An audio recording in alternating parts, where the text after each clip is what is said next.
I think the best approach is to take each game and, like I do with my pulled pork, rip it apart and really get in there in the middle and see what's going on. Because like the Raiders, for example, those guys are fighting. The Saints, I think those teams are fighting. But the Giants, I don't know how much they're fighting. I think they've kind of thrown in the towel. Like, there are certain teams that just are not invested, that are out of it. But then there also are teams that are out of it that are invested. And that's where your discernment comes in. That's where also, too, where we talk about, right, the human element or the motivation, like you point out, right? Whether you're 1-2-3 Cancun or we love our head coach and we don't want to see him get fired. That's one of the, like, there are no numbers, but you have to watch this to understand what the mindset could be for this team. The other place to look is contract incentives the last week of the season. That's a great market if you're looking at props, because those are the spots where you can go, this team may have nothing to play for overall on the field, but let's say it's a tight end that needs 5 more catches to get an extra $200,000.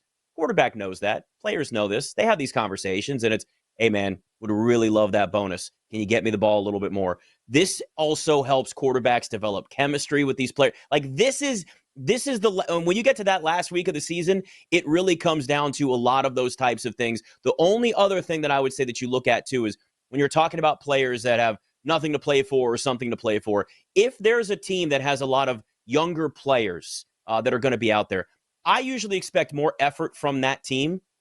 And they may not win, but let's say they're a team that's, I would just throw a number out there, right? They're a 6.5-point dog. And it's a whole bunch of backups and young players playing.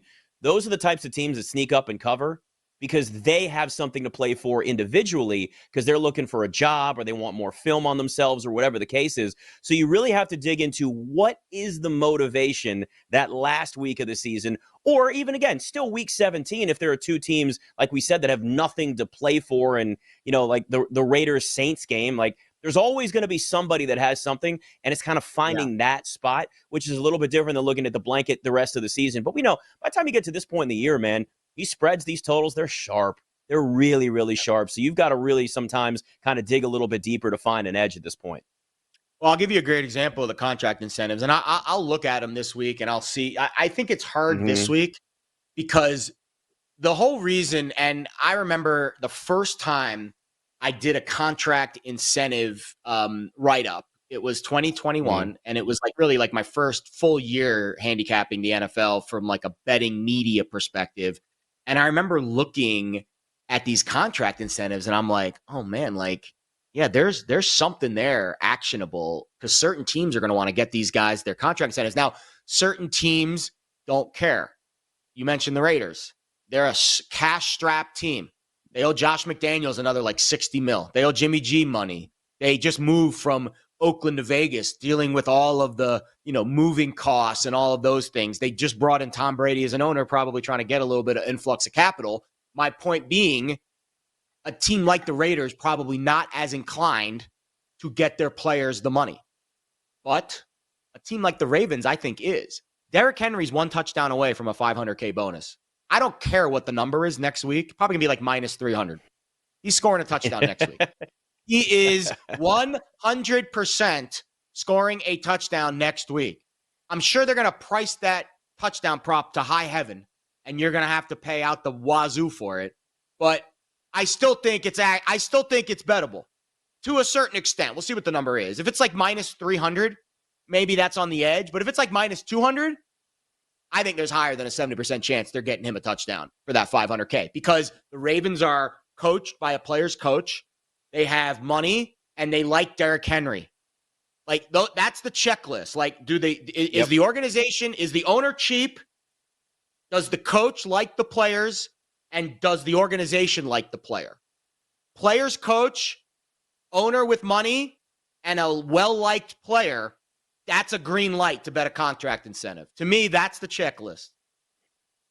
And I think that's the type of stuff that can really give you, like, the way that you and I both kind of just built this checklist together, right? Like, that's it. And there may be some things you overthink too, right? Where you may not know, like, cheap. Like, I'm thinking about guys that have incentive, obviously. And then there's the other side of things where you're right, where there's a cheap team where, I mean, are they saying something to Antonio Pierce? And it's like, hey, man, really, if you could really help us avoid paying this extra $250,000, that'd be real nice. So just, Let's call some plays. Like, who knows what types of conversations are had there? So if you have that information of at least what the potential of it is, hell, you know what maybe you do? Maybe you build yourself a small little parlay of a bunch of guys that have incentives, right? It's a Derrick Henry touchdown and it's some tight ends receptions, and so just do that and hope that maybe that kind of hits, even if you've got a terrible price like a minus 200, minus 250 for one of the legs. Like, build that thing up and do something with that. Have a little fun with it. I think those are the spots where you can find something that didn't exist earlier in the season. And I think the Jags are another one of those teams, right? Like, if you're thinking about targeting a contract incentive prop on a Jaguar player, I would probably not do that. I remember I did that last year. There were several Jaguars last year, receivers, Christian Kirk, one of them, that were right on the cusp of their contract incentive props, and none of them got there. Now, here's another nuance to contract incentive props. Actually, two nuances that I think have muddied the waters. First of all, we're all talking about it. 3-4 years ago, when I was putting this information out there for the first time, nobody was talking about it. The sports books didn't really know. Nobody knew. Now, because of betting media becoming a thing, everybody knows. Everybody has a contract incentive article that comes out around this time. The information is widely available. And when more people know about something, the value decreases. That is a huge nuance with these contract incentive props that I don't think people are taking into account this year and in, let's say, the last 2 years because of the boom of betting media. Here's the second nuance that I think lessens the value of contract incentive props, but it gives you the discernment to be able to say, I'm staying away from that. Is the game an important game? Is it a high leverage win and you're in type of game? In that scenario, I don't think a team, if, for example, the Jags-Titans game last year, where it was win or you go home in the AFC South, the Jaguars are not scheming that game up to get Christian Kirk his receptions for his incentive. They need to win that football game to get into the playoff.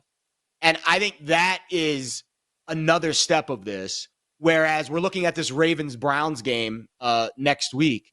The Ravens are going to be a massive favorite in the game, but they need to win in order to make the playoffs. So maybe in the first quarter, they don't say, all right, no matter what, we're getting Derrick Henry a touchdown. Maybe they just play the game out, see what happens. And then in the second half, when the game maybe is in hand, that's when they call the 22 left, right, and center play to get Derrick Henry his final touchdown to get that contract incentive. Again, this is what handicapping is, not blanket statement.